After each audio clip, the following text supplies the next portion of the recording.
You tell yourself you'll start tomorrow, that you're just waiting for the right time, when you have more energy, more clarity, more confidence. But somehow, tomorrow never feels like today. You plan, you dream, you rewrite your to-do list, you open tabs you'll never close. You rewatch productivity videos, take notes, and promise, this time I'll actually do it. But then you scroll, you eat, you distract yourself. And by midnight, you whisper, why can't I just start? It's not because you're lazy. It's because you've mistaken certainty for safety. We call it procrastination, but underneath is something more subtle, more human. You're not avoiding the task. You're avoiding the feelings that come with the task. The fear of not being good enough. The fear of being seen trying and still failing. The fear that starting might expose the truth. Maybe you're not who you thought you could be. So instead of acting, you plan, you research, you prepare yourself into paralysis.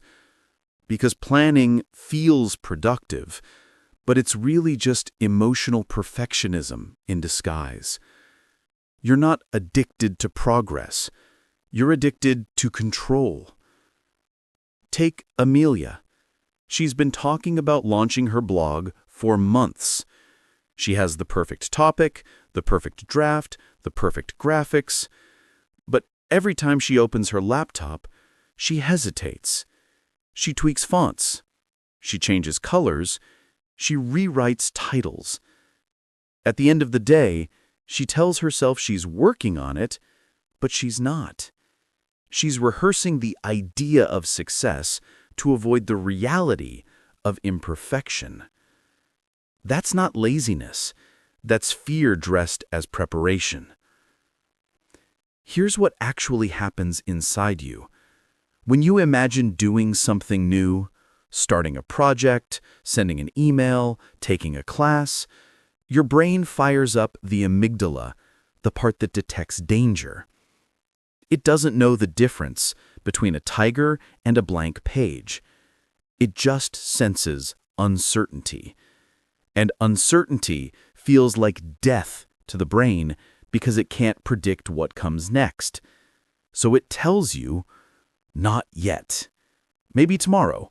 Let's research a little more. And you obey. You stay in the comfort of imagining, because imagining gives you dopamine, the illusion of progress without the risk of pain. That's the real addiction, the dopamine of potential. Here's the part no one talks about. You don't fear failure. You fear transformation. Starting means you're no longer the dreamer. You're the doer. And the doer can be judged, can fail, can be wrong.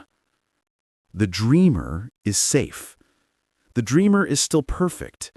The dreamer never disappoints anyone, not even themselves. So we worship potential. We protect it like fragile glass, because as long as we never start, we can still believe in the fantasy of who we could be. And that's what most people miss. We think starting happens after we feel right, but emotional perfection is a myth. If you wait to feel confident, you'll wait forever, because confidence is built after you act. You don't become fearless by thinking. You become fearless by moving through fear. Every action is a vote for the future version of you. Every delay is a vote for the current one. So the question isn't, when will I be ready? The real question is, how long will I keep protecting the version of me that's afraid? At the root of this fear is shame. Shame whispers, if you try and fail, everyone will see you weren't good enough. That's why you get ready. That's why you overplan. That's why you always start tomorrow.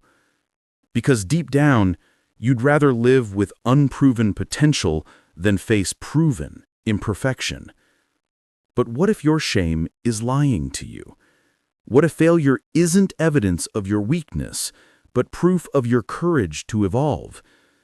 You've heard of Newton's laws of motion. There's one for emotion, too. Objects at rest stay at rest. But once you move, even slightly, momentum becomes your ally.